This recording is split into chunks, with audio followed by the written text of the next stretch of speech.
Ok. am, bueno, buenas tardes a todos. Bueno, bienvenidos a la última sesión de estas jornadas de Efecto Stuart Hall 2, esta segunda parte de las jornadas que hemos dedicado en el Instituto de Estudios Culturales y Cambio Social a la obra de Stuart Hall y a muchas otras cosas relacionadas con su obra. Y bueno, para cerrar estas jornadas teníamos esta conversación alrededor de el libro Policing the Crisis, de 1978, escrito por Hall con un equipo de colaboradores. Y bueno, antes de empezar, una pequeña introducción. Bueno, mi nombre es Vicente Rubio Puello, yo soy miembro del Instituto de Estudios Culturales y Cambio Social.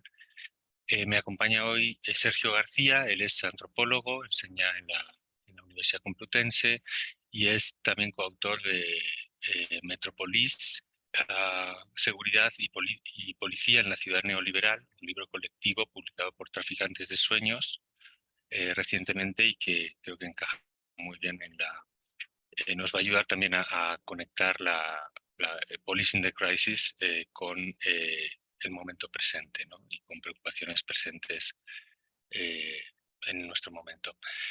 Y bueno, antes de empezar quería quizá comentar un poco algunas cuestiones que motivan un poco esta sesión, ¿no? Por cierto, tengo que aclarar también, nos iba a acompañar nuestro compañero Diego Parejo del Instituto de Estudios Culturales y Cambio Social, pero por motivos laborales lamentablemente no ha podido acompañarnos hoy. Entonces, bueno, vamos a estar Sergio y yo conversando al principio y después abriremos eh, digamos, yo voy a empezar con una pequeña introducción sobre el libro Policing the Crisis, Vigilar la Crisis, explicar un poco el contexto de aparición del libro, de la traducción también ahora que va a aparecer, y después hablar a Sergio y después yo hablaré un poquito más también tratando de conectar este libro con el momento presente en España. Bien, básicamente, bueno, para mí personalmente es algo muy emocionante, en cierto modo, poder organizar este panel, esta conversación, porque, bueno, eh, por si no sabéis, la cuestión es que este libro histórico de los estudios culturales del Centro de Estudios Culturales de Birmingham, que es Policing the Crisis, Mugging the State and Law and Order, ese es el título original que tuvo en 1978, se va a publicar muy pronto, prácticamente en semanas o pocos meses, en Traficantes de Sueños, con una traducción excelente de Ana Useros. Y bueno, me parece que es un verdadero acontecimiento editorial, creo que lo va a ser. El título de la traducción va a ser Vigilar la crisis, los atracos, el Estado y la ley y orden. Bueno, también tengo que hacer aquí un pequeño full disclosure, como se dice en Estados Unidos, y es que, bueno, digamos, en parte yo fui una de las personas que se dirigió a Traficantes de Sueños y les sugirió hace unos años intentar conseguir los derechos de traducción de este libro y finalmente eso se consiguió y bueno, la verdad es que estoy muy contento de que el libro finalmente vaya a salir. Y de ahí, pues bueno, eso más tarde voy a explicar un poco por qué me parecía tan importante y tan interesante traducir este libro al español, ¿no? En primer lugar, solo para daros un poco de contexto de qué es Policing the Crisis, qué es vigilar la crisis, ¿no? ¿Qué tipo de libro es? Yo creo que la traducción es algo, digo que es un acontecimiento editorial porque subsana, lo primero de todo, subsana una laguna que era imperdonable, ¿no? En la bibliografía de Hall en castellano.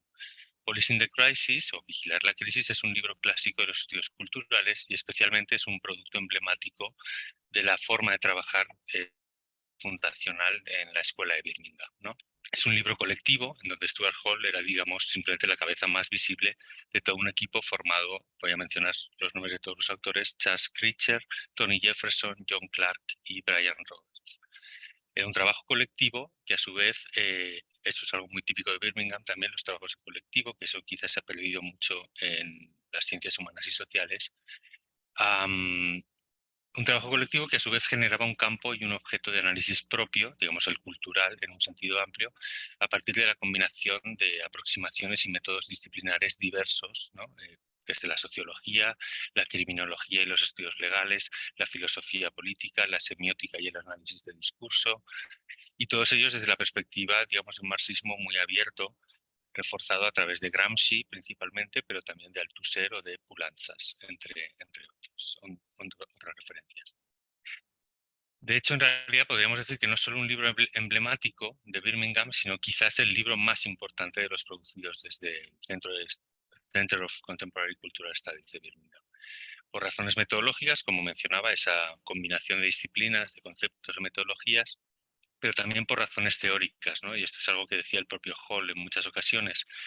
Por un lado, porque el libro incluye una reelaboración del concepto de la hegemonía, el concepto gramsciano de hegemonía, pero hay una reelaboración muy interesante.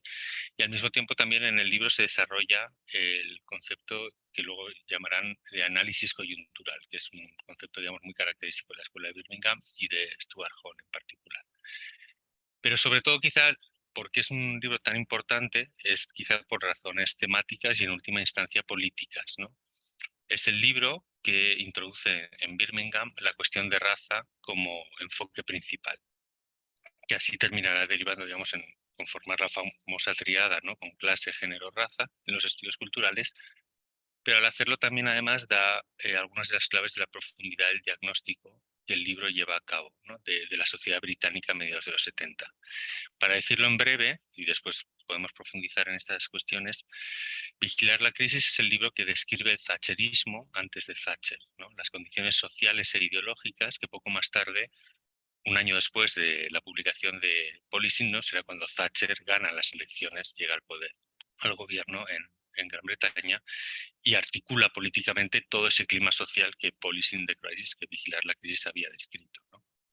Explico un poco cuál es ese contexto, ¿no? Ese paisaje social, ideológico, económico, muy brevemente, ¿no?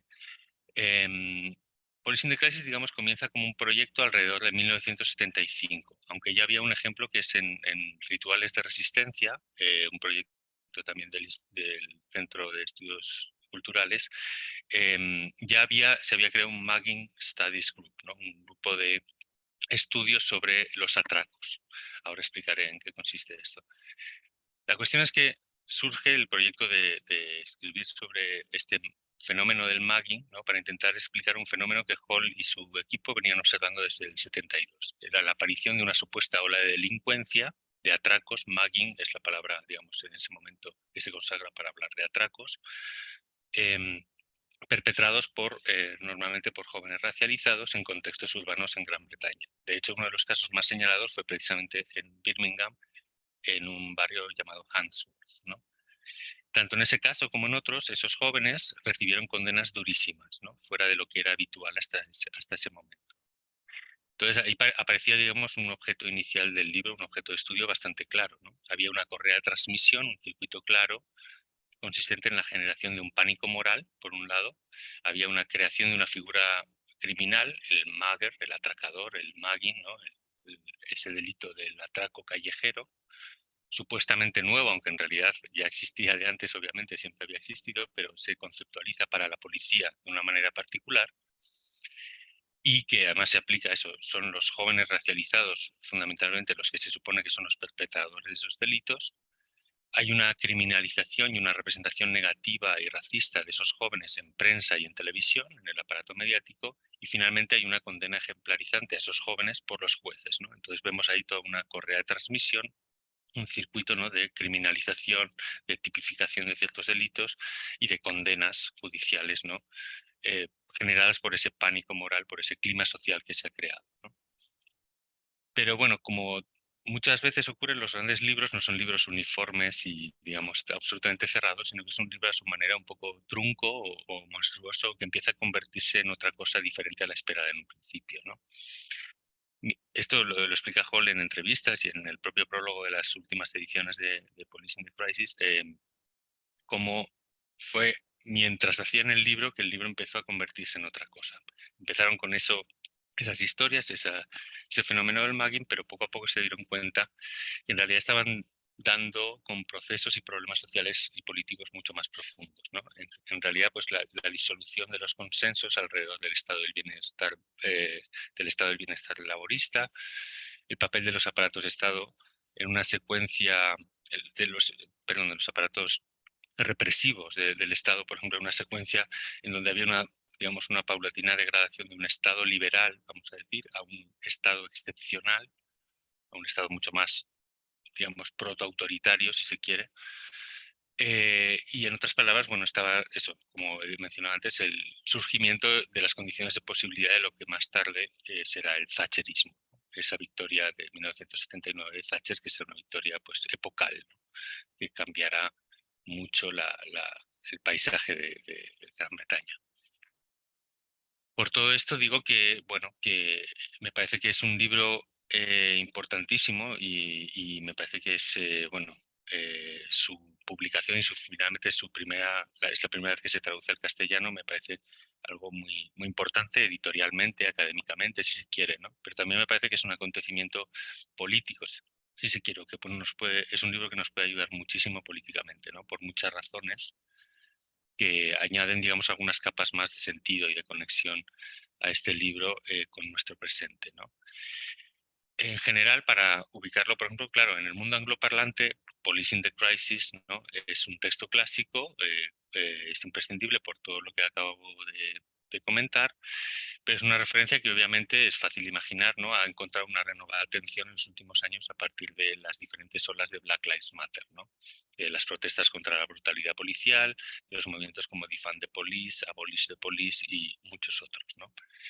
Entonces, pues bueno, eso le ha dado un nuevo empuje, un renovado interés al libro, ¿no?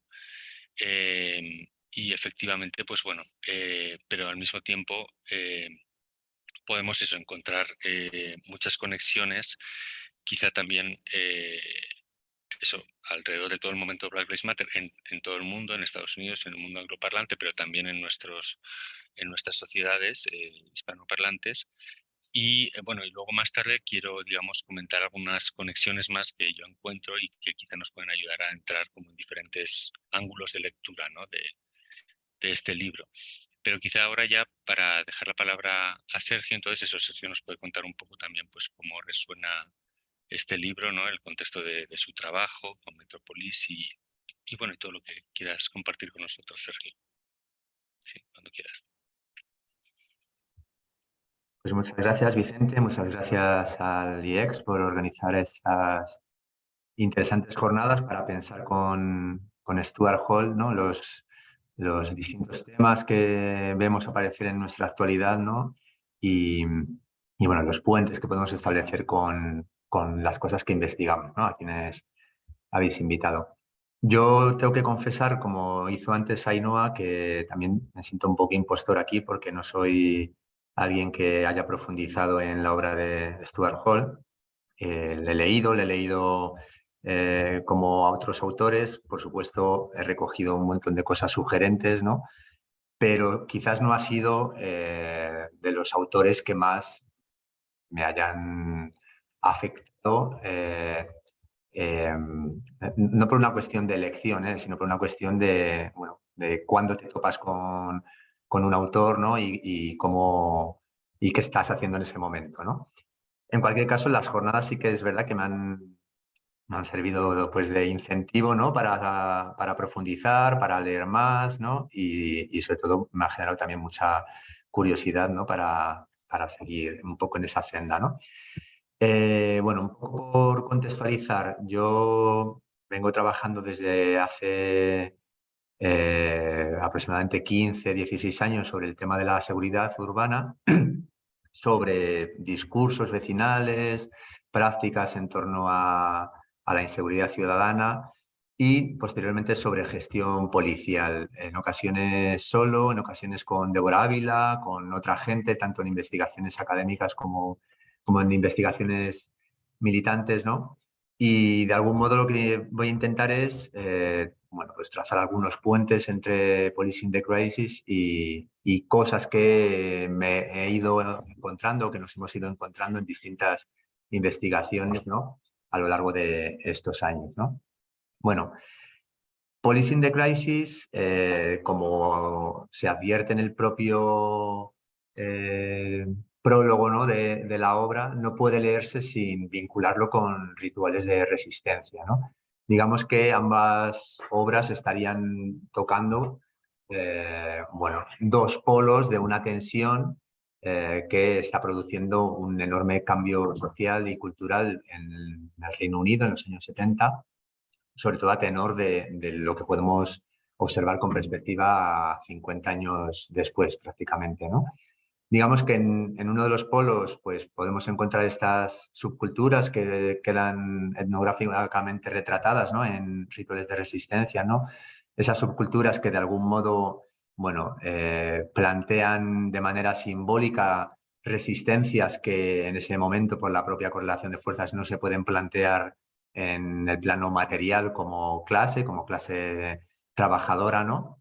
Y que a través de expresiones estéticas, de lenguajes, músicas, etcétera, desafían, digamos, un orden moral y un orden social y cultural que es el propio del liberalismo welfarista, ¿no? Del Reino Unido de los años 60 y 70, ¿no? Digamos que esos desafíos, ¿no? Que se transforman a veces en actos disruptivos, en pequeños ilegalismos, a veces también en forma de delitos, ¿no? Son los que en el otro polo, digamos, de esa tensión, la reacción conservadora, la reacción, digamos, tradicionalista, encuentra como un desafío al orden social, ¿no? Me parece muy interesante, ¿no? El propio concepto de pánico moral, ¿no? De cómo se maneja, ¿no? Cómo lo usa Stuart Hall, ¿no? Estos pánicos morales que de algún modo, para poder producirse y para ser eficaces simbólicamente, necesitan en primer lugar de una cierta alarma, es decir, eh, la creación a través de vocablos nuevos de un fenómeno nuevo que en realidad no es tan nuevo, porque al fin y al cabo de lo que está hablando es de un robo con fuerza de toda la vida, ¿no? Y que el propio Stuart Hall se encarga de situar históricamente, ¿no? Como, bueno, en realidad esto desde el siglo XIX podemos observar formas delictivas parecidas, lo único que va cambiando es el nombre, pero es interesante no fijarse en la estrategia retórica de poner un nombre nuevo a un fenómeno delictivo o a un sujeto delictivo como forma, digamos, de trasladar que ahí está ocurriendo algo que nos debería inquietar, ¿no? Eso, lógicamente, acabó teniendo consecuencias, ¿no? Como acaba de explicar Vicente, ¿no? En esa rueda, digamos, de criminalización, de señalamiento, en primer lugar, por parte de los medios de comunicación de ciertos chivos expiatorios, en este caso las juventudes racializadas, ¿no? Procedentes de las viejas colonias británicas, ¿no? Y que finalmente terminan en, bueno, en sentencias ejemplarizantes y en una cultura de ley y orden que de algún modo, a partir de casos concretos, inaugura una nueva forma de gestionar ciertas situaciones de conflictividad social que nos llegan hasta hoy, ¿no? Precisamente porque nos llegan hasta hoy y precisamente porque existen, bueno, unos ecos muy evidentes por parte del análisis, el diagnóstico que hacen los miembros de la escuela de Birmingham de lo que estaba ocurriendo en los años 70, bueno, pues merece la pena traérselo un poco al presente, ¿no? Digamos que Policing the Crisis, de algún modo, a partir de los casos concretos de los atracos y de cómo todo esto se gestiona, elabora una teoría de cómo se empieza a gobernar, ¿no? Cómo se empieza a gobernar la conflictividad social y cómo se empieza a gobernar en un sentido más amplio lo social, ¿no? Y desde ahí nos proporciona, yo creo, unas claves muy importantes para entender la propia seguridad ciudadana, entendida también como neologismo en los años 70 y años 80 en España, y cómo se ha ido gestionando desde entonces, ¿no? En los últimos 40 años, ¿no? En el momento en el cual se publica Policing the Crisis, en España se está produciendo también un proceso pues, bueno, de deterioro económico en forma de paro juvenil, de crisis de las periferias, ¿no? Que se está expresando también pues, en ciertas formas, ¿no? de pequeña delincuencia, lo que sería retratado en el cine, ¿no? De una forma muy, a veces, bueno, muy caricaturesca incluso, pero representativa, ¿no? Que sería la cultura kinky, ¿no? digamos que el fin del franquismo, ¿no? Y la modernización cultural que conllevó eh, supuso también la aparición en las periferias urbanas de ciertas subculturas, incluida esta subcultura kinky, pero también otras subculturas, ¿no? Y también unas contraculturas de clase media que de algún modo estaban llevando a cabo ciertas transgresiones morales, ¿no? A través de sus prácticas de sociabilidad, a través de las nuevas formas de sexualidad, del consumo de drogas, de la música, etcétera, ¿no? Y eso produce una primera reacción, ¿no? Una primera reacción por parte de la derecha franquista que a través de medios de comunicación afines ya comienza a colocar en el centro el desorden social en el cual se encuentra la sociedad española y el desorden moral, ¿no? Que supone toda la pérdida de la disciplina y las viejas autoridades, pero que se traduce también a nivel popular en las periferias en forma de, bueno, del surgimiento de ciertos miedos, de ciertas rupturas de vínculos comunitarios a causa de los miedos y de los discursos sobre los miedos, y que tienen en su caso más extremo lo que fueron las patrullas vecinales de persecución a los toxicómanos en distintos barrios, ¿no? Digamos que esa reacción y esos primeros pánicos morales en España en torno al tema de la inseguridad estuvieron taponados por la izquierda progresista y por sus medios de comunicación, que en ese momento era hegemónica, ¿no? Un ejemplo de ello es, por ejemplo, las crónicas kinkis, ¿no? De Javier Valenzuela, el periodista que se encargaba de tratar los sucesos en Madrid en los años 80, que por su forma de narrar los acontecimientos proporcionaba bueno, una visión completamente distinta de lo que vendría unos años después, ¿no? Lo que proporcionaba en sus crónicas sobre los sucesos era mucho del contexto de precarización, de pobreza, mucho de las desigualdades urbanas, mucho de entender la subjetividad de los distintos agentes implicados y, por lo tanto, eran formas de neutralizar el discurso securitario que de algún modo trataba de borrar de un plumazo todo el contexto social que rodeaba esos acontecimientos, ¿no? Además, por abajo, el movimiento vecinal, bueno, aunque empezó a vivir con cierta inquietud y preocupación la inseguridad ciudadana y la irrupción de la heroína en los barrios, digamos que también taponó en cierto modo las salidas más reaccionarias, si bien pues a través de una serie de nuevas demandas que sí que incorporaban ya a la policía, la demanda de policía en los barrios, pero digamos que una policía de barrio, cercana, de proximidad, que no fuera tan represiva, ¿no? Y que de algún modo escuchase, estuviese cercana a los vecinos, ¿no? No es hasta los años 90 que en pleno proceso de neoliberalización, primero con gobiernos del PSOE, luego con gobiernos del Partido Popular, y también con la irrupción de las televisiones privadas y de todo el mercado televisivo, que en buena medida se monta en torno a las noticias sobre sucesos, proporcionadas, por supuesto, por los aparatos de prensa de las distintas policías locales, autonómicas y nacionales, pues empieza a generar, digamos, una situación en la cual esa ley y orden que hasta ese momento no había penetrado de manera fuerte, empieza a hacerse hegemónico, ¿no?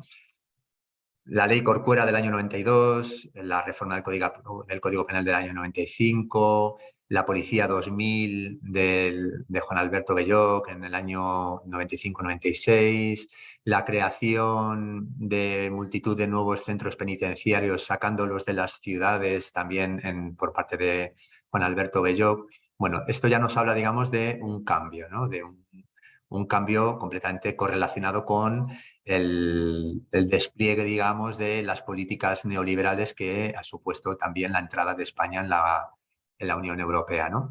Y también supone un cambio cultural en el sentido de que los dos sujetos fundamentales de los pánicos sociales de la década de los 80, que eran el yonki y el gitano, empiezan de algún modo a extirparse en la propia concepción por parte de los sujetos de los barrios de clase trabajadora blanca, empieza a extirparse, digamos, del imaginario de lo propio, de la propia pertenencia, de lo común, y empiezan a ser abordados, digamos, como sujetos muy ajenos a los propios mundos sociales, ¿no?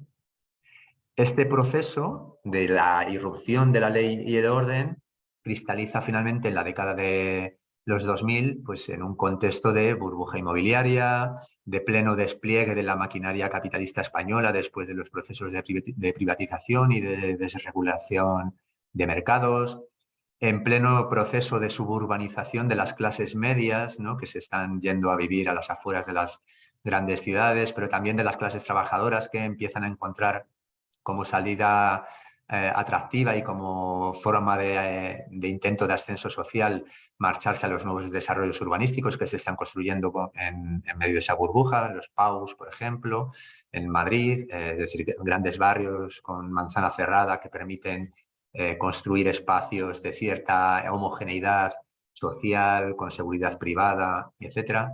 Al mismo tiempo que se inician los procesos de gentrificación y renovación urbana en las grandes ciudades españolas, y, por supuesto, con la llegada de población inmigrante, que es la que engrasa toda esa maquinaria gracias a su explotación en el mercado laboral, en el mercado de la vivienda, etcétera, y que al mismo tiempo comienza a ser la protagonista de los discursos sobre la competencia por recursos escasos, ¿no? Por ejemplo, en los servicios sociales, en el acceso a la vivienda, por los espacios públicos, etcétera, ¿no?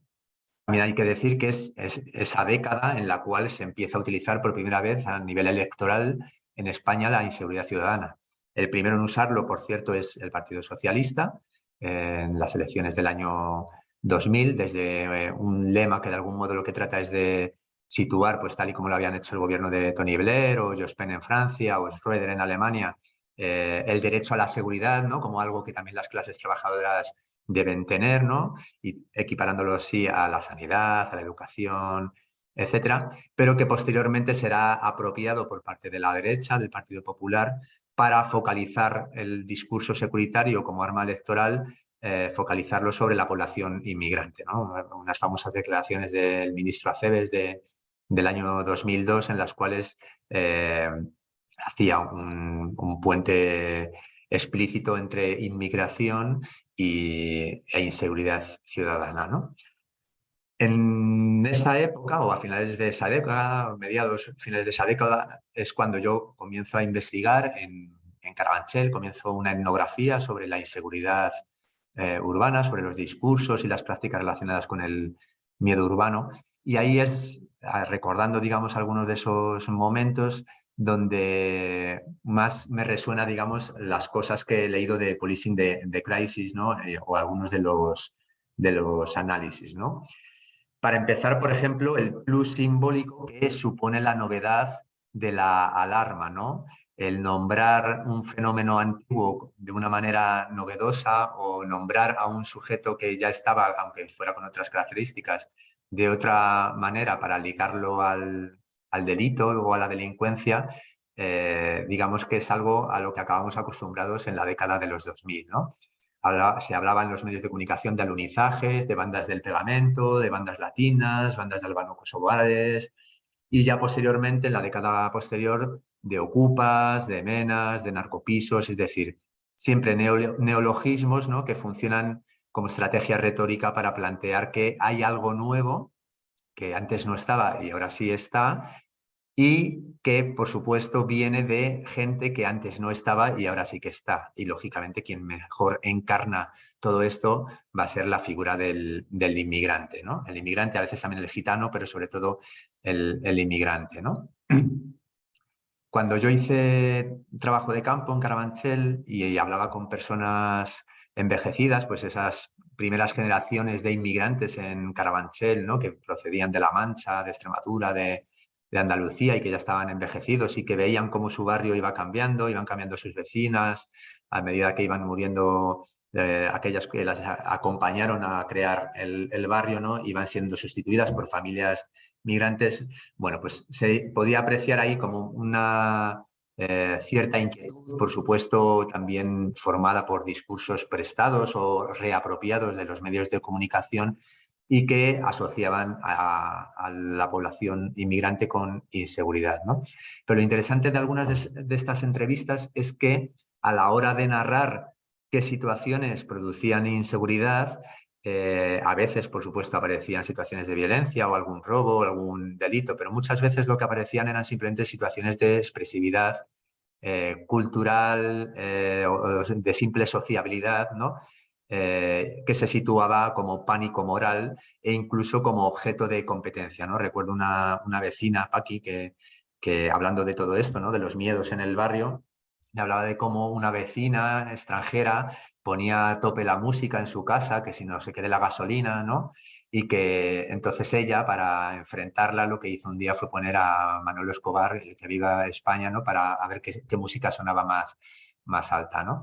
Es decir, de lo que estamos hablando es de que el nuevo sujeto que empieza a encarnar la peligrosidad social ya no es, por supuesto, un sujeto del barrio, como era el kinky, el yonki o incluso el gitano en los primeros 80, sino que ahora es un sujeto que viene de fuera, ¿no? Y que haga lo que haga, aunque lo que haga no sea violento, va a ser colocado, digamos, como el objeto de los discursos de la inseguridad de una forma mucho más grave que a la hora de recordar sucesos propios, ¿no? Por ejemplo, alguna vecina me hablaba de asesinatos que se habían producido en el barrio, pero se trataban, digamos, como anécdotas de pues uno que llegó de los toros y que le dio un palo a otro y ahí lo dejó, lo mató, ¿no? Aquello no se interpretaba como un hecho de inseguridad, pero sí que otros datos como la presencia de jóvenes en el parque, sí, ¿no? Bien. También me resonaba mucho el diagnóstico de Hall y sus compañeros de la Escuela de Birmingham en una frase célebre que escuché a un cura en aquel trabajo de campo, en el cual me vino a decir algo así, no lo digo textualmente, pero me vino a decir algo así como que por culpa del 68 la sociedad estaba carente de autoridades morales y que por eso ahora era necesaria tanta policía, ¿no? Digamos que en esa frase yo creo que estaba condensando precisamente el diagnóstico de policing de crisis, ¿no? Esos pánicos morales, ¿no? Que van a ser la antesala de la inseguridad subjetiva sobre la cual se va a montar bueno, todo un discurso de ley y orden, pero también unos discursos securitarios por abajo, ya no por arriba, sino por abajo, que más que de miedo al delincuente, de lo que nos están hablando es de miedo a perder el control, ¿no? A perder el control sobre el propio territorio, ¿no? Entonces, lo relevante de todo esto es pensar cómo lo que Stuart Hall ve que está aconteciendo en las ciudades británicas en los años 70, aquí, pese a que intenta penetrar a finales de los 70 también y en los 80, hasta los años 2000, digamos, no cristaliza. No cristaliza en forma de, bueno, de una nueva forma de abordar la conflictividad social, las propias desigualdades urbanas a través de lo securitario, a través de la policialización y que tiene la línea de color y que tiene la racialización como uno de sus ejes fundamentales a la hora de producir un nuevo orden, una nueva estructura social que acompañará, digamos, a ese despliegue económico inmobiliario español, ¿no? Es interesante ver cómo luego, cuando llega la crisis en el año 2008, todo el suflé securitario baja, ¿no? Se puede ver de forma muy clara en las encuestas del CIS, como la inseguridad, que junto a la inmigración siempre aparecían juntos, aparecía como una de las mayores preocupaciones de los españoles, de repente pasa al puesto 17, puesto 18, ¿no? Precisamente, desde mi punto de vista, porque el 15M es capaz, digamos, de colocar el relato en otro lugar y en otros ejes, ¿no? Lo cual nos permite, digamos, poner nuevamente un tapón al discurso securitario, ¿no?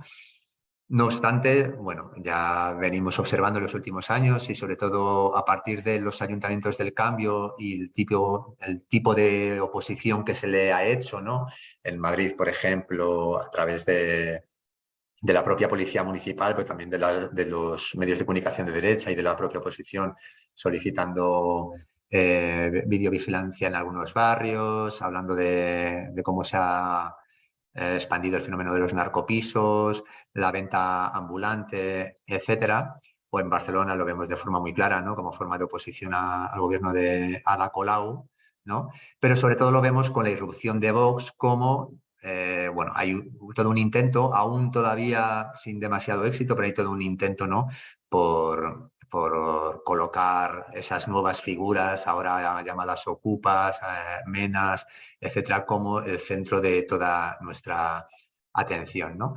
Lo preocupante de todo esto es cómo, más allá de que penetre el discurso de la ultraderecha realmente en el tejido de los barrios, que de momento es limitado su efecto, sí que produce, no solamente por la irrupción de Vox, sino que esto viene de lejos, sí que se va produciendo una derechización general, digamos, del marco desde el cual pensamos toda la conflictividad urbana, ¿no? Por ejemplo, el movimiento vecinal en los últimos 15 años, precisamente por sus estrechas relaciones con la policía, ahora voy a contar por qué, ha venido a situar los problemas de convivencia y de inseguridad en algunos barrios, ¿no? Como casi la médula espinal de sus propias reivindicaciones, ¿no? Por lo tanto, lo que nos interesa del análisis de Hall es cómo, bueno, un contexto cultural y emocional que de algún modo se va alimentando a partir de determinados fenómenos y que entronca bien con ciertos relatos, ¿no? Acaba cristalizando en nuevas políticas y en nuevas formas culturales, ¿no? De abordar ciertos problemas, ¿no? Y eso es lo que de algún modo tratamos de contar en Metrópolis, ¿no? Las siete autoras, ¿no? Que escribimos, lo que intentamos es narrar cómo lo policial se ha colocado en el centro de nuestras sociedades a partir de los años 70, ¿no? Digamos que la gran transformación securitaria de la que tratamos de dar cuenta parte del giro en tres ideas, ¿no? Por un lado, el giro en la idea de seguridad, ¿no? La seguridad o la inseguridad se desliga del delito, de la delincuencia, y se expande de una forma muy elástica para hablar de todo tipo de cuestiones, por supuesto para hablar de convivencia, pero también para hablar de todo tipo de malestares, por ejemplo, la suciedad en un barrio o la falta de mantenimiento de equipamientos se acaba traduciendo a un lenguaje securitario y por lo tanto la seguridad nos sirve para hablar de todo, ¿no? Incluso en esto también ha colaborado ciertos discursos progresistas, ¿no? Como por ejemplo el discurso de la seguridad humana, etcétera, que no huye como sería conveniente del concepto de seguridad, ¿no? Por todas las connotaciones que tiene, sino que de algún modo trata de resignificarlo, ¿no? Y llevarlo hacia otros lugares, ¿no? El problema es que esos otros lugares también están cada vez más controlados por la policía, ¿no? En segundo lugar, también un giro en la idea de delincuente, ¿no?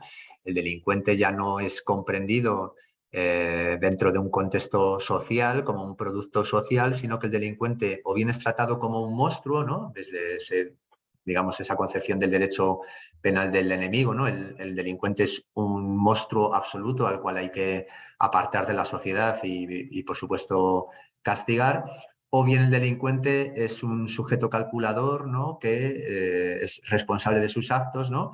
Y que toma decisiones y que por lo tanto hay que ponérselo difícil, ni más ni menos. Pero no aparece, bueno, una concepción, digamos, social, ¿no? De la génesis de ese delincuente, ¿no? Y en tercer lugar, decía, un giro en la idea de policía, ¿no? La policía pasa de ser considerada el enemigo de la clase trabajadora, el enemigo del pueblo, a ser considerado el aliado del pueblo, ¿no? La seguridad ciudadana se pasa a ser concebida como una política pública más, incluso como una política social más, y los policías pasan a tener, digamos, una imagen social de servicio, ¿no? De servicio y protección a la ciudadanía, ¿no? Lo digo por la serie esta, no sé si conocéis, Servir y Proteger, que es una serie que llevará como 2000 capítulos y que ponen todas las tardes en televisión española, ¿no? Y que va de unos policías que sirven y protegen a los buenos ciudadanos, ¿no?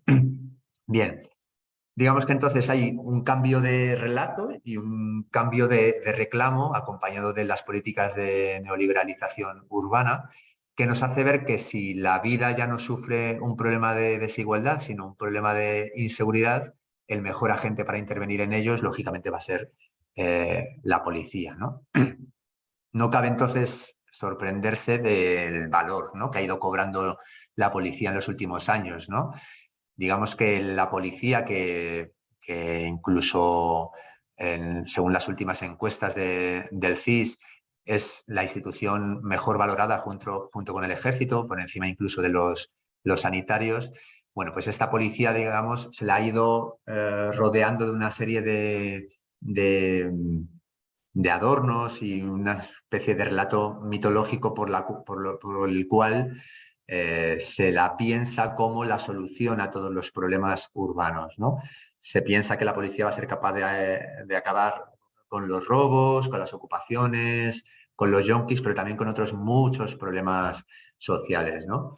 Lo cierto es que la policía apenas dedica el 20%, según algunas investigaciones, de su tiempo a combatir el crimen, ¿no? Esto ya nos debería dar una cierta información sobre bueno, qué es lo que hace la policía en relación a cómo se piensa que actúa la policía, ¿no? En segundo lugar, los delitos cada vez tienen menos que ver con lo que imaginamos, con cosas que se producen en la calle, y cada vez tienen más que ver con cosas que se producen o bien en Internet o bien en las casas, ¿no? Por lo tanto, también hay un cierto desfase ahí entre lo que se imagina o entre el mito policial y lo que realmente hace la policía, ¿no? En tercer lugar, también hay investigaciones que nos hablan de cómo el número de efectivos, por más que se incremente, no correlaciona con el número de delitos, ¿no? Sino que el número de delitos tiene otras razones, otras causas que nada tienen que ver con que haya más o menos policías, ¿no? Y en cuarto lugar, la constatación de que buena parte de las situaciones en las que interviene hoy en día la policía en los barrios se resuelven sin su presencia, se resuelven realmente antes de que lleguen, ¿no?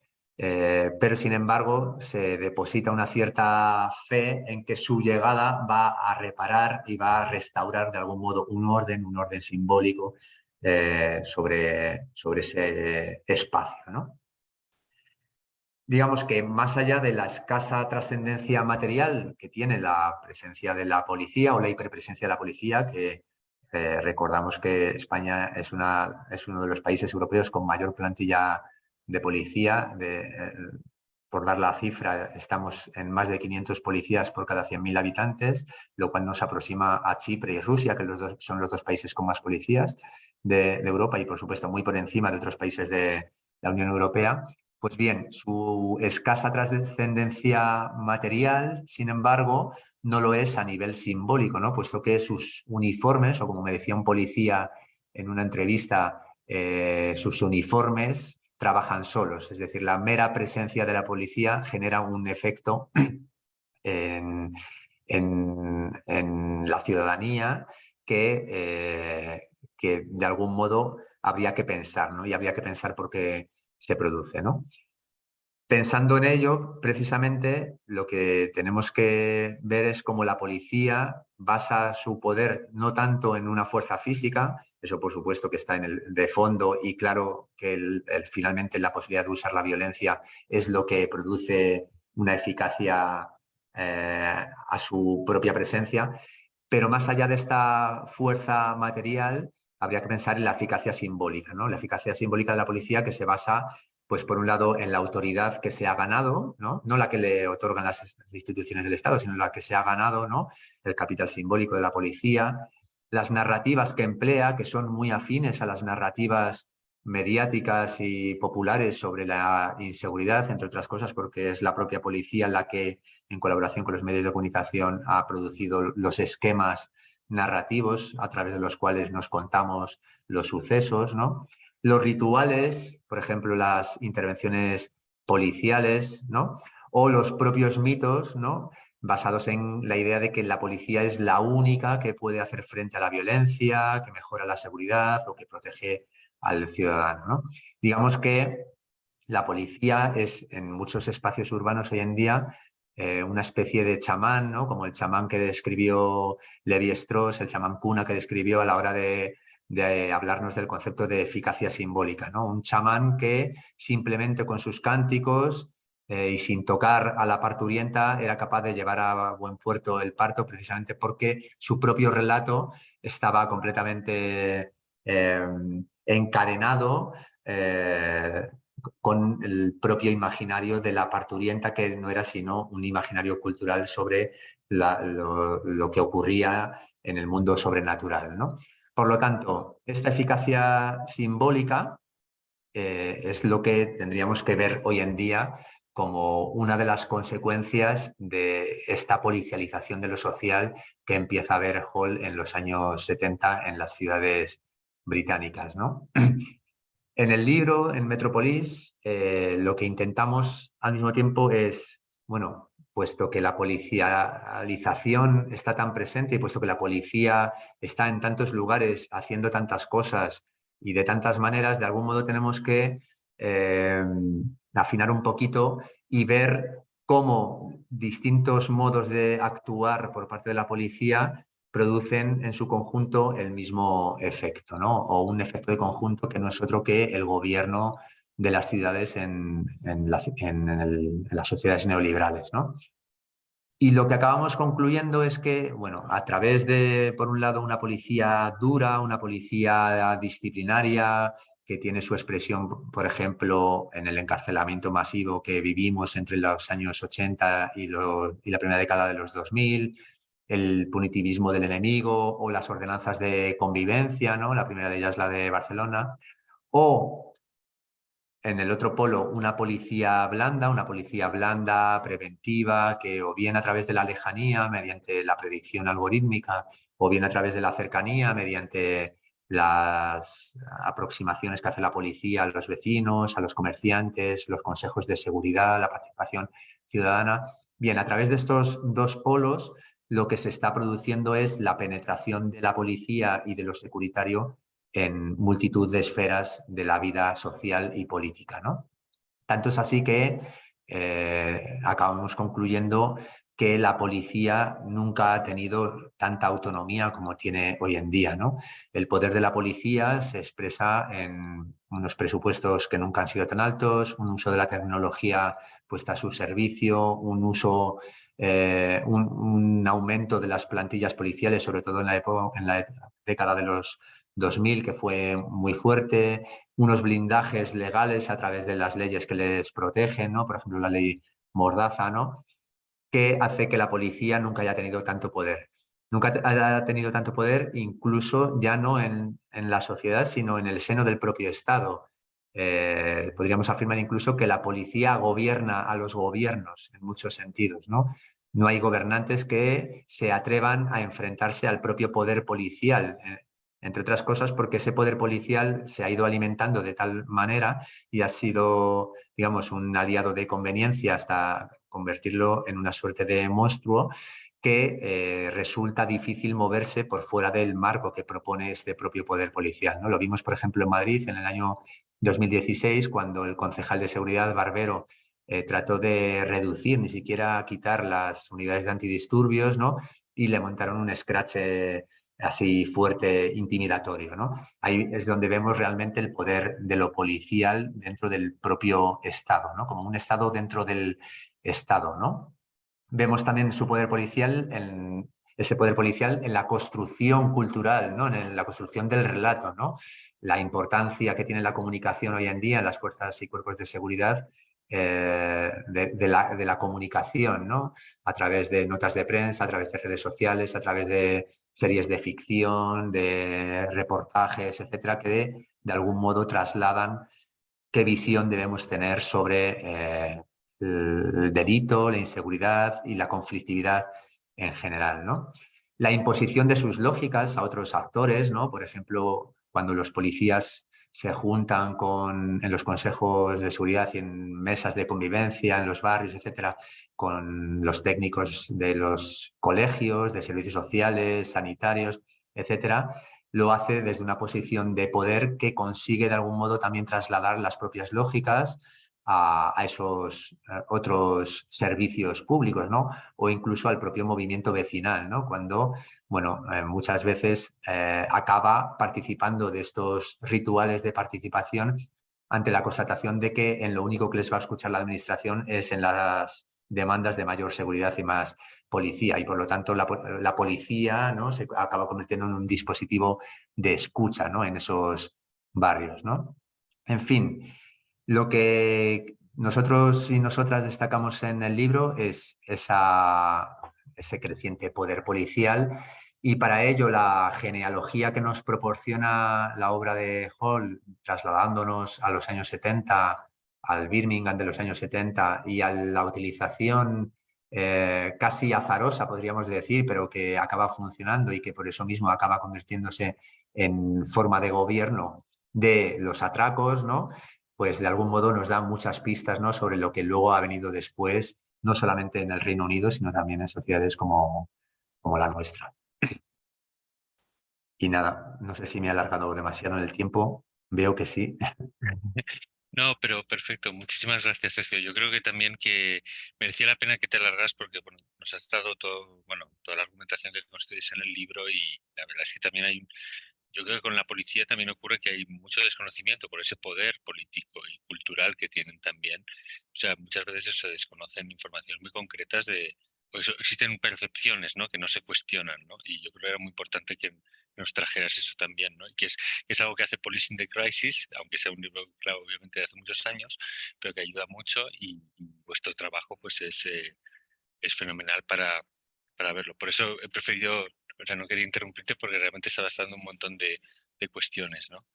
Yo por mi parte quizás simplemente por complementar, porque Sergio nos ha dado, claro, realmente todo un panorama de cuestiones, digamos, muy concretas sobre lo policial, y lo único que quería, digamos, por añadir, por complementar un poco, es tres, cuatro reflexiones, sí, sobre un poco, bueno, por qué me parece que Policing the Crisis o Vigilar la Crisis, ¿no?, que es el título que va a tener en castellano, eh, cómo, digamos, conecta, ¿no?, se engarza con la coyuntura política española, ¿no?, ahora mismo. Bueno, y repito, hablo, digamos, desde una persona español que vive en Estados Unidos, estoy un poco entre los dos lados.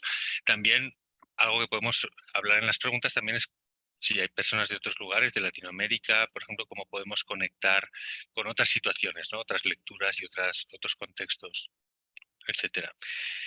Bien, quizá solo una pequeña anécdota para empezar, y es que cuando yo estaba leyendo Policing the Crisis hace unos años, justo en un contexto en el que ha mencionado Ainhoa en la sesión anterior, y es el otoño-invierno de 2019. Y me acuerdo que estaba, digamos, en las vacaciones de invierno, estaba leyendo Policing the Crisis mientras ocurrían dos cosas en las noticias. Una era los debates parlamentarios para la configuración, digamos, del gobierno de coalición progresista, ¿no?, en el Parlamento, y al mismo tiempo las polémicas alrededor de los menores extranjeros no acompañados, ¿no? Entonces me impresionó mucho estar leyendo eso y ver esas dos hilos de noticias, ¿no?, esas dos discusiones ocurriendo simultáneamente, ¿no? Y me hizo pensar mucho, y porque creo que en realidad, digamos, luego puedo hablar un poco más sobre eso, pero la gran una de las grandes aportaciones que hace Policing the Crisis es, como decía antes, nos ayuda como a comprender la hegemonía, ¿no? Y la hegemonía no como una abstracción teórica, parte de Gramsci, ¿no? Pero la elabora de una manera que, digamos, nos ayuda a ver, pues, un poco cómo la hegemonía se construye, digamos, siempre, y esto ha aparecido en varias sesiones y ahora también en lo que decía Sergio, siempre de abajo arriba y de arriba abajo. Siempre eso, hay un abajo y un arriba simultáneamente ocurriendo, ¿no? Hay pánicos, digamos, sociales que surgen desde abajo, pero a veces se generan desde arriba, desde la prensa, desde el gobierno.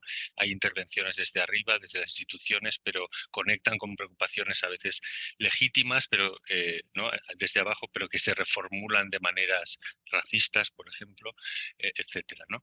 Eso simplemente lo dejo ahí. Y simplemente para centrarme, bueno, en tres cuestiones, ¿no?, que aparecen en Vigilar la Crisis y que creo que conectan de diferentes maneras con la situación presente. Una es ya hemos mencionado la conexión entre el aparato policial, el judicial y el mediático, ¿no? Ya hemos hablado de cuál es el contexto en que Policing the Crisis explica esa conexión en el contexto británico, pero digamos, encuentro que hay muchos paralelos con la España de los últimos años, ¿no? He mencionado la cuestión de los menores extranjeros no acompañados y antes Ainhoa nos ha explicado perfectamente, ¿no?, cómo eso se construyó, cómo se construyen esas figuras, ¿no? Obviamente están las constantes campañas de criminalización de migrantes, los bulos, los marcos de interpretación estimulados por partidos de extrema derecha y que son replicados muchas veces, ¿no?, de manera acrítica o a veces activa y conscientemente por medios de comunicación. Eh, y también, bueno, ha mencionado Sergio, por ejemplo, los efectos que tiene la ley Mordaza, ¿no?, el poder que ha dado la policía y cómo eso ha terminado sigue o sea, impactando, bueno, en el poder cotidiano de la policía, en cómo aumenta el acoso a personas racializadas inmigrantes. Está también la criminalización de militantes sociales y políticos, activistas de vivienda, por ejemplo, militantes antirracistas, etcétera, ¿no? Entonces, bueno, eso aparte, pues bueno, esto conecta con cosas que se están hablando mucho estos últimos años, ¿no? Pero obviamente está eso, la connivencia entre sectores policiales y medios de comunicación, patente, por ejemplo, bueno, en todo el tema del excomisario Villarejo, está la criminalización sistemática, ¿no?, sostenida policial, mediática y judicialmente pues bueno, por ejemplo, también de Podemos y de figuras de liderazgo y figuras visibles de Podemos. Está la dificultad, estoy enumerando ahora simplemente, ¿no?, cuestiones, pero toda la cuestión de la dificultad de renovar el Consejo General del Poder Judicial, o sea, como hay un enclaustramiento, digamos, del Poder Judicial, ¿no?, en sus propias parcelas de poder. Hay como, digamos, un cierto aroma a lawfare, ¿no?, como se dice, y a una defensa de la sacrosanta separación de poderes supuestamente consustancial a la institucionalidad liberal y democrática, pero que es usada como pretexto para el bloqueo sistemático de reformas y de transformaciones, ¿no? En ese sentido, entonces, me parece que, por ejemplo, Policing the Crisis puede ser una referencia interesante que nos ayuda a pensar en problemas como, por ejemplo, eso, o sea, algunos de estos problemas conceptualizados se están narrando, digamos, ahora mismo, pues, por ejemplo, eso, el tema de las cloacas, ¿no? Es, digamos, el término que se usa desde el entorno, digamos, del liderazgo de Podemos y de Pablo Iglesias. Y me parece que esa explicación de las cloacas, con ser absolutamente cierta y con la que concuerdo totalmente, tiene, sin embargo, dos problemas fundamentales, ¿no? Uno es una tendencia, digamos, en su propia, la narrativa que marca a la personalización, tanto de los actores que componen ese circuito de las cloacas como de quienes sufren su acoso. Y esto quiero que se me entienda bien, esa personalización es en buena medida inevitable y además está totalmente justificada y es perfectamente comprensible, ¿no? Es decir, esas conexiones existen, tienen personas y responsables directos y tienen víctimas directas, ¿no?, que sufren el efecto de esas cloacas. La pregunta que sin embargo puede plantearse, sin embargo, es si esa posición de denuncia constante es la más capaz de movilizar políticamente, de convocar los afectos políticos más constructivos, ¿no?, para ampliar la capacidad hegemónica de la izquierda. Quiero decir que eso, la denuncia de la existencia de esas cloacas es imprescindible, pero me pregunto si a veces ese frame, digamos, impide a mucha gente ver el problema más allá de, digamos, una especie de ajuste de cuentas o de venganza personal, pongamos, alguien podría pensar, ¿no?, de la cúpula de Podemos hacia ciertos poderes mediáticos o responsables de programas de televisión o dueños de medios de comunicación, ¿no? Y lo que creo que un libro como Policy nos ayuda es a entender más, digamos, el carácter estructural de eso, ¿no?, y verlo no solo como un ataque, digamos, personal, que lo es también, sino un ángulo importante para, digamos, seguir realizando un ataque y una crítica en profundidad a lo que sería el régimen del 78, ¿no? Digo que también esta personalización, digamos, de la narrativa de las cloacas, digo que se entiende perfectamente y tiene también virtudes, ¿no? Da un rostro, da unos protagonistas a un conflicto político, los encarna, ¿no?, en unas personas reconocibles, pero me pregunto eso, si a veces eso impide, digamos, la construcción de una mirada más estructural y también como una enunciación más de alternativas, ¿no? ¿Cuál es la alternativa que se quiere a eso, ¿no? A lo que creo que Policing the Crisis nos ayuda es a ver el problema de las conexiones entre aparatos, no solo como una conspiración, vamos a decir, y en este caso sería una conspiración cierta, no es una conspiración, una teoría de la conspiración. Digo, no como una conspiración hacia un actor político concreto, y más allá de ese actor, además, a muchas causas, movimientos y activistas no tan conocidos, sino a ver esas conexiones como parte de una secuencia de cierre de Estado, ¿no? De un caminar lento, pero diría que decidido, hacia otra forma de Estado menos democrática, ¿no? Esto me lleva a mi segunda cuestión, ¿no? Que sería cómo Policing the Crisis nos ayuda, por ejemplo, a entender o a construir otra explicación del fascismo, digamos, o del auge de las nuevas extremas derechas, ¿no? En todo el mundo en general, pero con algunos matices españoles en este caso en particular, ¿no? No digo que sea algo totalmente nuevo, obviamente, porque hay muchas referencias, pero es, digamos, como recuperar algunas cosas que quizás en el fondo todas sabemos, pero quizá no termino de ver como a veces integradas en nuestras explicaciones del auge de los fascismos, de Vox, de las extremas derechas, etcétera, ¿no? Ha habido eso en todo el mundo, aquí en Estados Unidos con el tema del trumpismo, cómo entender el fenómeno del trumpismo, en Brasil el bolsonarismo, etcétera, ¿no? Cómo entender eso, cómo recuperar las comprensiones de los fascismos históricos, etcétera, ¿no? Y todo, bueno, hay muchos matices, hay muchas complejidades históricas, conceptuales, etcétera, ¿no? Y aparte está obviamente la diferencia entre cada contexto, entre cada país. Sin embargo, yo diría esto, y corregidme si me equivoco, pero creo que en líneas generales, y obviamente hay muchas excepciones, pero sigue predominando, a veces quizá de manera más inconsciente que consciente, hay una consideración del fascismo muy anclada en una visión que de fondo es liberal y es centrista, quizá. Y esto a veces incluso ocurre en muchos analistas de izquierda. Es decir, se explica la emergencia fascista como una aberración externa al sistema político, ¿no? Esta explicación contendría una implicación obvia, ¿no? Está, por un lado, eso, la institucionalidad democrática liberal, que estaría, digamos, a priori libre de mancha, ¿no? Y de repente, pues bueno, llega la excrecencia, ¿no? La aberración fascista desde fuera, ¿no? Por supuesto, en España, cualquier analista de izquierda o de centro izquierda no duraría en señalar que el sistema, digamos, democrático español sí que está manchado previamente, ¿no? Viene de las limitaciones de la transición, etcétera, ¿no? Las herencias del franquismo y otras causas similares, ¿no? Para apuntar a lo que sería un carácter imperfecto, insuficientemente democrático del sistema político español. Y eso, vamos, no cabe ninguna duda. Pero el problema es que esa imperfección, digamos, no es solo una falta congénita específica de la democracia española, sino que es como creo que nos ayuda a ver la lectura de Policing the Crisis, es un peligro subyacente a toda democracia liberal, a todo sistema democrático sustentado en un Estado que en su configuración continúa severamente determinado y controlado en términos de clase y obviamente también luego cómo juega la raza también un papel en esa configuración de esa desigualdad, ¿no? Y bueno, eso en términos de clase y de bloques de poder, ¿no?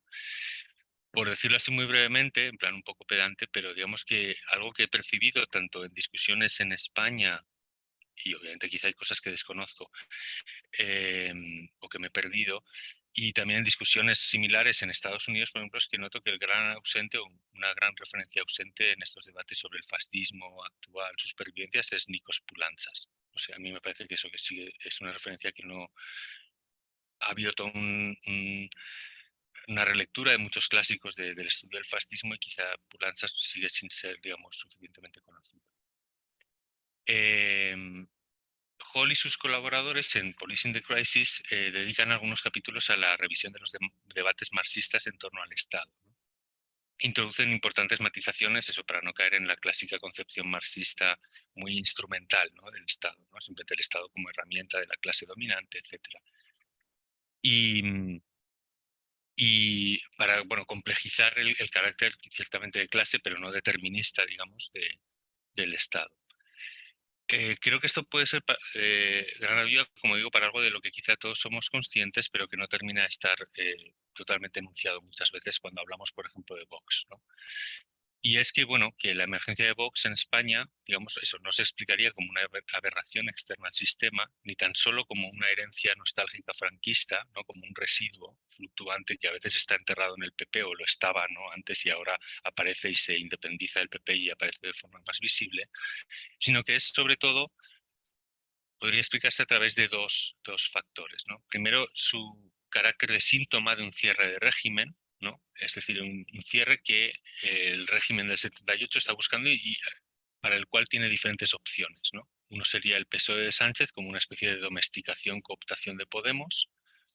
Un segundo itinerario sería el centro de derecha del PSOE, digamos la vieja guardia del PSOE, Prisa y lo que hubiera podido ser Ciudadanos. Esa era otra alternativa que tenían que no les funcionó. Estaría el PP, pero que está como indefinido entre un conservadurismo clásico que es poco sostenible ahora y, digamos, sus elementos más reaccionarios y más dinámicos en su contexto, que sería Ayuso. Y una cuarta sería el mismo Vox, con sectores del PP con algunos sectores también del PP, que sería la versión más extrema, ¿no? Ese sería, digamos, el espectro de versiones de cierre del régimen desde un punto de vista, digamos, político, en el espectro de partidos existente, ¿no? Pero lo que a mí me parece que es importante señalar es que Vox es, digamos, es funcional, en cierto modo, para cualquiera de esas versiones.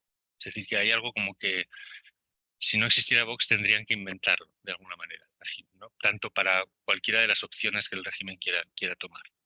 Eh, es útil, por ejemplo, para Sánchez, para invocarlo como un miedo, ¿no? Entonces viene la extrema derecha, votadnos, ¿no? Creo que eso Sánchez ha jugado a eso muchas veces. Bien como una muleta de gobierno para el PP, bien como un escoramiento ideológico útil para el PP también, bien como una herramienta de unificación y de rearticulación de la derecha, ¿no?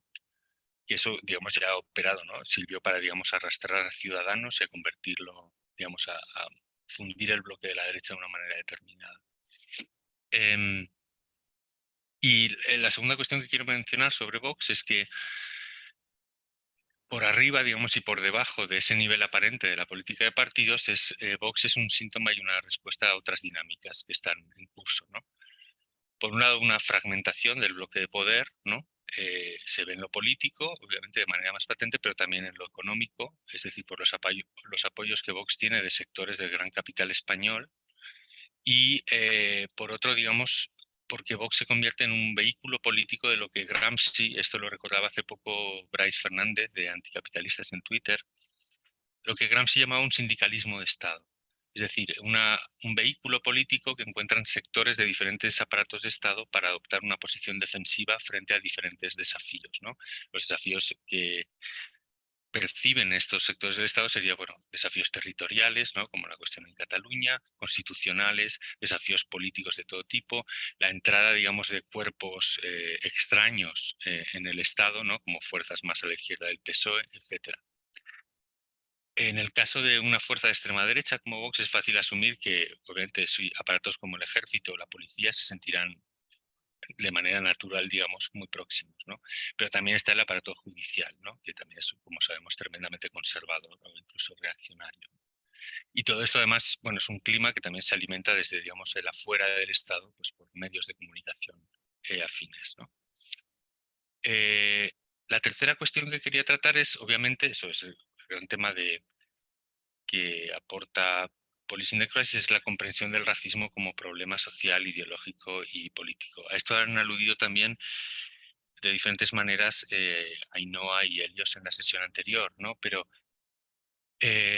como digo, bueno, hay algo que nos puede ser muy útil leer Policing the Crisis hoy, vigilar la crisis por, digamos, toda esta cuestión sobre los ataques que se han recibido, ¿no?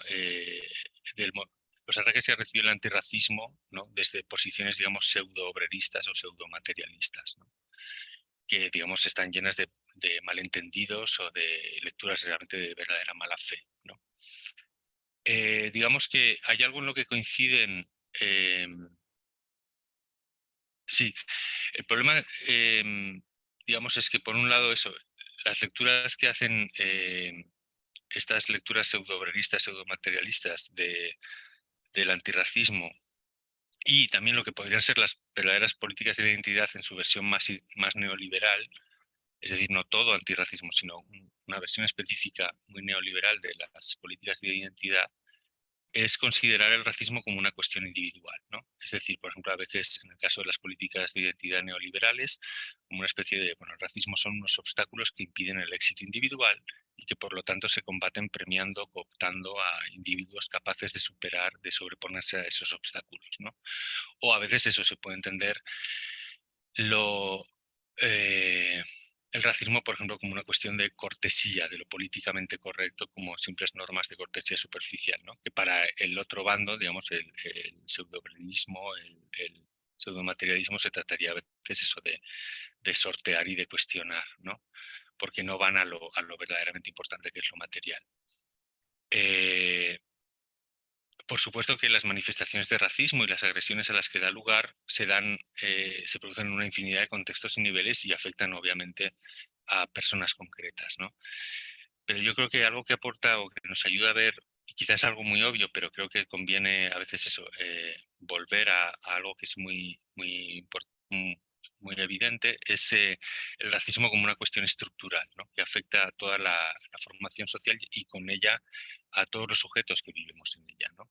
Sean racializados o no racializados. Obviamente no afecta de la misma forma, no estoy diciendo eso, pero que entender ese carácter estructural nos sirve también para ver cómo nos afecta con diferencias a cada persona y cómo construir a partir de ahí prácticas de solidaridad y prácticas, alianzas políticas. No solo se trata, digo, en el sentido de que existen racismos institucionales, económicos, sociales, políticos, históricos y de todo tipo, insertos en las propias estructuras y prácticas de toda formación social, sino también porque, y esto es lo que ocurre en el contexto en el que surge policing, es cómo las cuestiones de raza son a su vez eso, estructurantes de la realidad social y política, ¿no? Son elementos que sirven para construir y destruir consensos sociales y a partir de ahí generar o reconstruir unas ideas de nación o de otras, unas ideas de pertenencia, unas líneas de exclusión, ¿no? De definir quién está dentro, quién queda fuera de la comunidad política, de las instituciones, de los servicios y derechos sociales. Y bueno,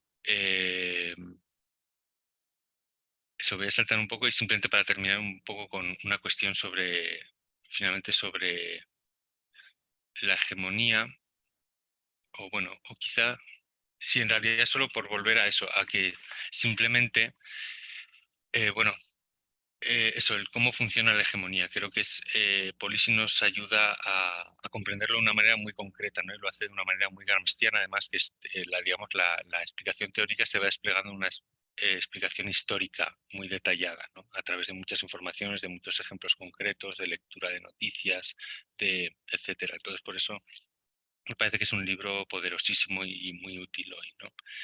Am, Solo por mencionar un par de cuestiones más, pero por ejemplo, a mí me hace pensar, claro, lo clarividente del libro en el momento de surgimiento del neoliberalismo realmente. Y entonces, pues bueno, la centralidad de la policía en ese momento de surgimiento del neoliberalismo, la centralidad de la represión, ¿no? En realidad es eso, el neoliberalismo nunca fue un abandono del Estado, sino una redefinición de sus funciones, llevándolo sobre todo a lo securitario, ¿no? Y a lo represivo, a costa de destrozar, digamos, los derechos sociales y los servicios sociales de todo tipo.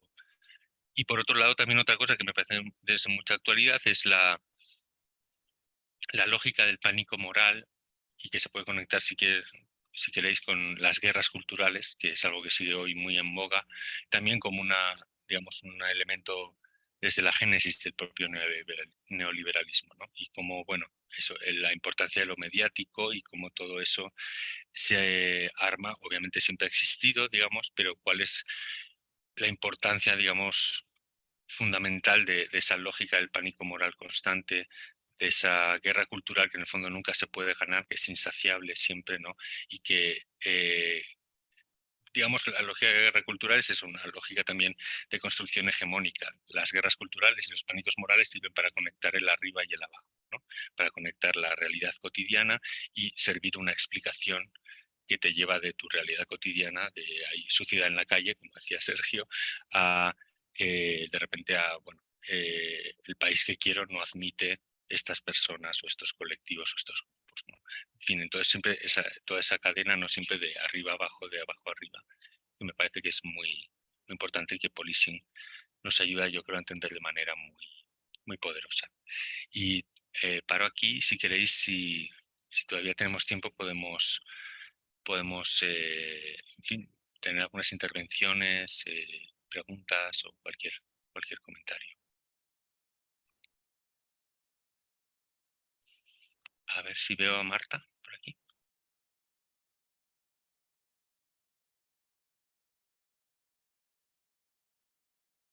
Si tienes, no te oímos. Digo que no sé si alguien más había levantado la mano, pero bueno, nada, era para haceros, me ha parecido, bueno, muchas gracias porque me ha parecido súper interesante, sobre todo como la genealogía que contabas, Sergio, porque me ha hecho pensar en cosas totalmente distintas por una parte y por la otra. Y la primera sería que en cuanto al marco más de los 70 y precisamente aquí en España, em, de alguna manera me surge la duda de si esta aparición del kinky, del yonki, forma parte también de alguna manera, dos cosas que van juntas, ¿no? La aparición de nuevas luchas que son más biopolíticas, quizá, que están más ligadas a las corrientes libertarias que están saliendo, a las disidencias de género, y también está ligada de alguna manera a la disolución, a partir de que se empieza a institucionalizar el régimen del 78, la disolución del movimiento antifranquista que había habido y que había articulado desde ya tanto tiempo, al final, el movimiento obrero.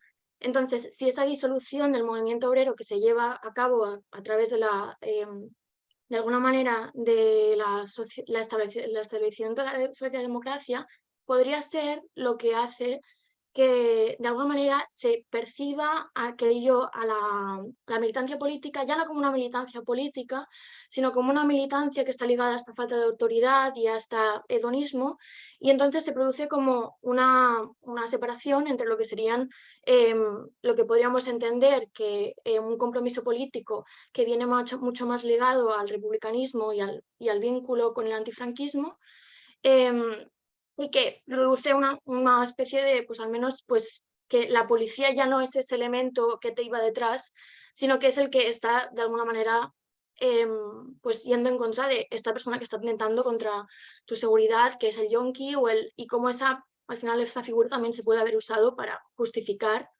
la disolución de prácticas políticas, que en el fondo se estereotipan como disidencias, y al final pues es eso.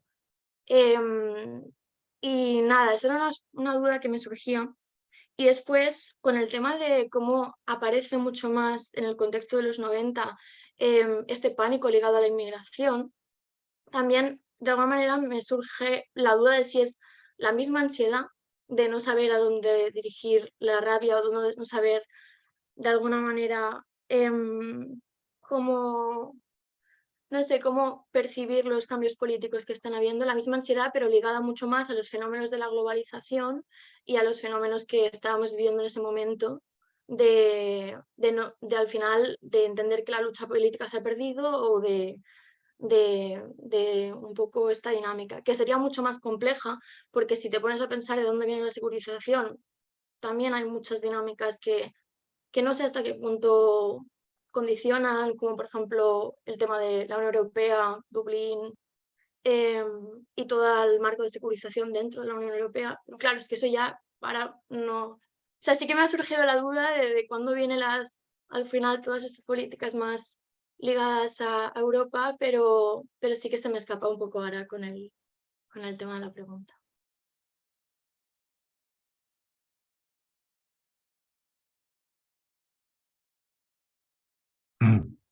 No sé si queréis que intervenga o... Sí, Sergio, si quieres Sí. responder, sí. No, que según te escuchaba, Marta, la verdad es que plena coincidencia en ese análisis de las subculturas en España o en las ciudades españolas, ¿no? En los 70 y sobre todo en los 80, ¿no? Y ahí yo sí que veía también paralelismos, ¿no? Con los análisis que hacen en rituales de resistencia, en el sentido de que digamos, las formas de oposición que están desplegando estos jóvenes no van solo contra los poderes establecidos, ni siquiera van contra los poderes establecidos. Los poderes visibles son los poderes de las instituciones de cercanía, escuelas, servicios sociales, etcétera, o la propia institución familiar, ¿no? Y ahí hay que ver también, por supuesto, un conflicto generacional, ¿no? Son nuevos, es una nueva corte, ¿no?, de edad que han tenido otras experiencias y que está desarrollando a partir de su propia posición y de su propia creatividad y su cultural, está desarrollando una brecha generacional muy fuerte que efectivamente va a reordenar también la estructura social, ¿no? En el sentido de que, tal y como ocurrió aquí, efectivamente, para mucha gente mayor que había vivido a la policía como represora, pues de repente la policía podía ser tu aliado frente a los jóvenes toxicómanos, etcétera, que te iban a atracar en el barrio. Entonces, por supuesto que eso produce una reorganización, ¿no?, de las posiciones y se empieza a ver de forma muy clara, ¿no?, el discurso securitario en los 80, cambios en las prácticas. Yo hablo mucho me vais a perdonar, hablo mucho desde las periferias, que es lo que más he analizado porque he trabajado más sobre las periferias urbanas, pero bueno, al fin y al cabo también era, digamos, quiero reivindicar la mayoría social, ¿no?, de una ciudad como Madrid, ¿no? La mayor parte de la gente vivía en esas periferias, incluso el centro era periferia, ¿no? Lavapiés, Malasaña eran espacios de periferias sociales también, ¿no? Entonces, eso que comienza en los años 80 y que, si hago una retrospectiva autobiográfica, a mí se me traducía en forma de: hijo, ten cuidado que te vas a clavar las jeringuillas, o, por ejemplo, que me atracasen casi todos los sábados cuando salía con mis amigos, ¿no? Sin embargo, no acaba de triunfar en el sentido de que se pueda construir un discurso cerrado sobre la culpabilidad individual de ciertos sujetos, ¿no? Es como que es un momento de tensión en el cual convive un discurso progresista que es hegemónico en ese momento con, bueno, un malestar social que procede de la crisis, que procede de los cambios culturales que se están produciendo. Así que yo ahí veo bastantes paralelismos, ¿no?, y que nos ayudan a explicar el surgimiento de, bueno, de cierto acercamiento de al menos una parte de esa clase trabajadora con la policía, ¿no? Y la segunda cuestión que comentabas, ahora mismo no la recuerdo, si lo puedes recordar, Marta. Sí, o sea, es que me daba la sensación que esa misma ansiedad de como la disolución de los movimientos obreros, de la disolución de la clase trabajadora en el neoliberalismo, que parece que los únicos son los kinkis, puede ser una ansiedad que también juega mucho en, digamos, en los 90, en el discurso antimigrante, pero desde la lógica de los cambios que está haciendo la globalización. ¿Sabes? En el sentido de aquello de nos están quitando el trabajo, de tal, no sé qué. Como que me parecía que ahí hay una ansiedad que me parece un poco compartida. Aunque ya te digo que no creo que sea todo, porque también hay mucha parte de securitización que viene de los cambios en Europa y que es también, que no sé ahora cómo pensarlo, pero bueno, es confuso. Sí, lo que pasa es que yo creo que hay matices por los cuales es diferente una época y otra en el sentido de la perspectiva del securitarismo. Y es que, lo he mencionado antes, mientras que el yonki en esa época se le considera del barrio, al fin y al cabo es el hijo de la vecina, podría ser mi propio hijo, a la hora de concebir al extranjero, me refiero desde las periferias y por parte de esa clase trabajadora blanca, solamente, pero que digamos que era el discurso mayoritario, a la hora de concebir al extranjero se le concibe como alguien que es completamente ajeno a mí, al menos en ese momento, ¿no? Es ajeno a mí, ha venido aquí y trae algo nuevo, y eso nuevo amenaza o me amenaza con desplazarme, ¿no? Y me amenaza con arrebatarme lo que tengo, el trabajo, las viviendas públicas, los servicios sociales, las becas de comedor, etcétera, ¿no? Entonces, el significado de una figura y de otra es distinta. Por eso consigue cristalizar el discurso securitario en una época y no en otra, ¿no? Porque al fin y al cabo la comprensión social es fácil aplicarla hacia aquel que podría ser tu hijo, pero aquel que te viene de fuera, sobre el cual no tienes mayores referencias que las mediáticas o del boca a boca, ¿no? Es muy fácil, digamos, de extirpar del imaginario de la propia pertenencia identitaria, ¿no? Y por lo tanto atribuirle todos los males, ¿no? Que acontecen en el espacio. Entonces, sí, son ansiedades, por supuesto, que proceden de las propias precariedades. En el caso de los 2000, unas precariedades que al mismo tiempo también están rellenas de un significado de competencia, en el sentido de que la propia precarización neoliberal va acompañada de políticas de expansión de las situaciones de competencia en los múltiples mercados que se van creando, ¿no? Incluida en la propia vida cotidiana. Y por lo tanto el otro es un competidor. El otro ya no es el hijo de mi vecina que se ha vuelto un poco loco porque se droga y que ahora me roba. El otro es un competidor que viene de fuera porque quiere lo mío y entonces tengo que rivalizar con él, ¿no? Me resulta además muy curioso, hace poco estuve leyendo el libro de Pablo Carmona, también publicado por Traficantes de Sueños, ¿no? sobre la democracia de propietarios, ¿no? Y al que utiliza un enfoque muy materialista, ¿no? Para explicar, digamos, bueno, el proceso de salida de la crisis a través de la vivienda y colocando a las clases medias como el foco político hacia el cual dirigir nuestras luchas, en el sentido de que son esas clases medias las que más están especulando. Ya no hay que hablar tanto de grandes fondos de inversión, etcétera, porque la mayor parte de las viviendas las tienen esos propietarios de la clase media, ¿no? Había una cuestión muy significativa en el libro que apenas profundiza en ella, pero que a mí me pareció crucial, y es que a la hora de ver cuál es la composición de estas clases medias, ¿no? Que se empiezan a configurar en la época de la burbuja y que se consolidan por completo como salida de la crisis de 2008, vemos cómo bueno, estas clases medias muy amplias, definidas por la tenencia en propiedad de la vivienda, de una o más viviendas, ¿no?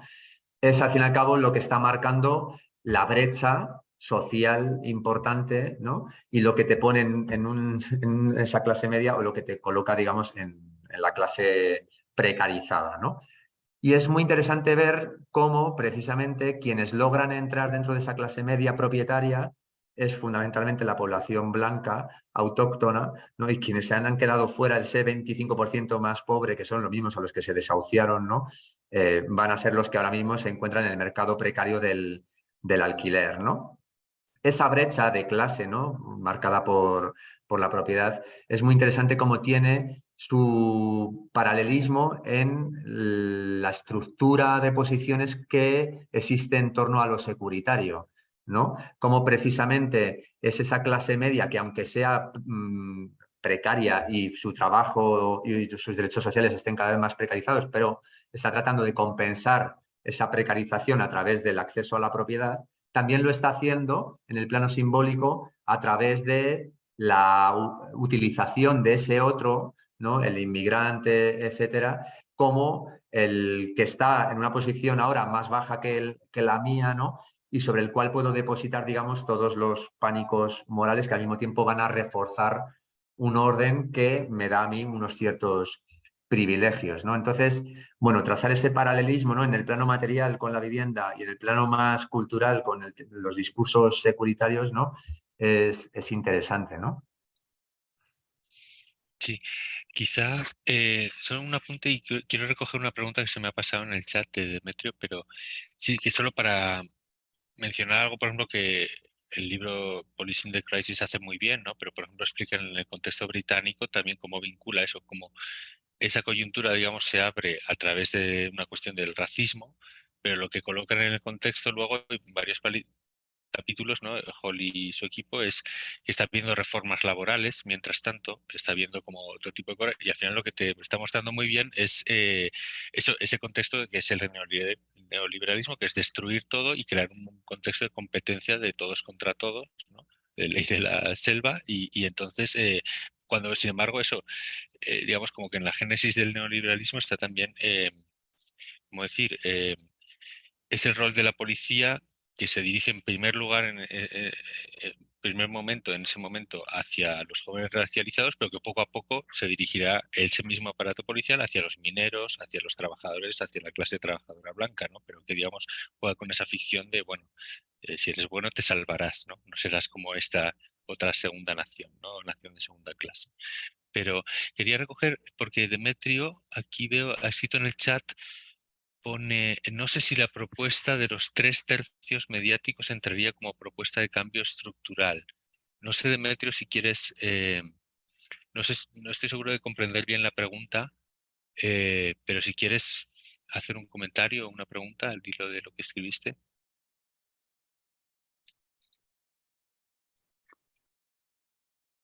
No sé si está, no sé si sigue por aquí, Demetrio. Yo me tengo que despedir, os tengo que abandonar, lo siento muchísimo. Por supuesto, sí, sí, nada, no hay problema. Muchísimas Muchísimas gracias gracias, Sergio. y el resto. Muchas gracias. Gracias, Sergio. Hola, Hola, Demetrio. ¿qué tal? Nada, sí, como habías comentado lo de, bueno, el relato de Iglesias and Company, un poco, pues eso, escenificado, con personajes, etcétera, pero luego lo llega a aterrizar, digamos, proponiendo pues unos separar esta fagocitación neoliberal de los medios, ¿no? Por privados, pues que sean públicos, un tercio, cooperativos y privados, ¿no? ¿Esto no sería de una propuesta de cambio estructural? Claro, si te digo la verdad, perdón, quizá me he perdido, o sea, ahora mismo no estoy seguro, no conozco bien la propuesta, o sea, entiendo que en general, en líneas generales, Iglesias, ¿no? Otra gente aboga porque la propiedad de los medios de comunicación haya, digamos, mayor presencia en medios públicos, etcétera. O sea, sin duda yo entiendo que eso sería una propuesta así o similar sería muy positivo, por supuesto, todo lo que sea cambiar obviamente la propiedad de los medios de comunicación, ¿no? Y que haya una mayor, en fin, democracia mediática, pues todo eso es perfecto.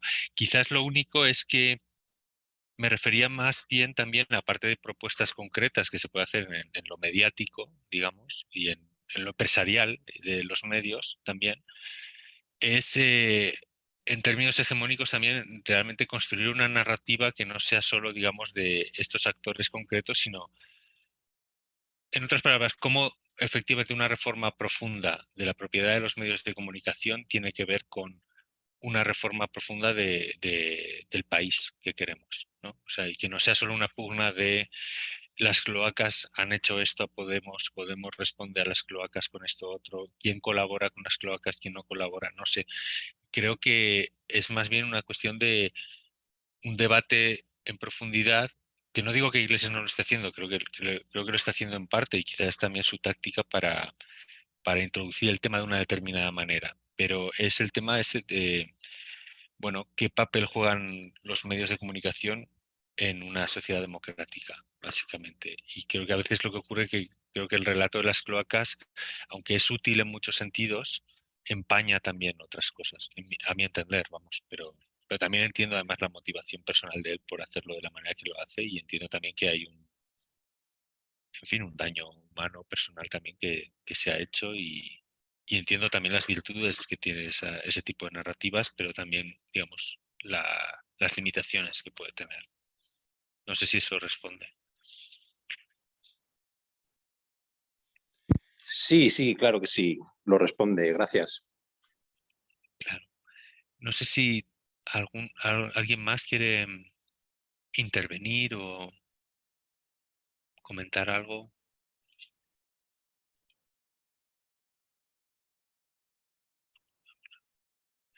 Sí, bueno, pues yo creo eso, si no hay más intervenciones, pues vamos terminando.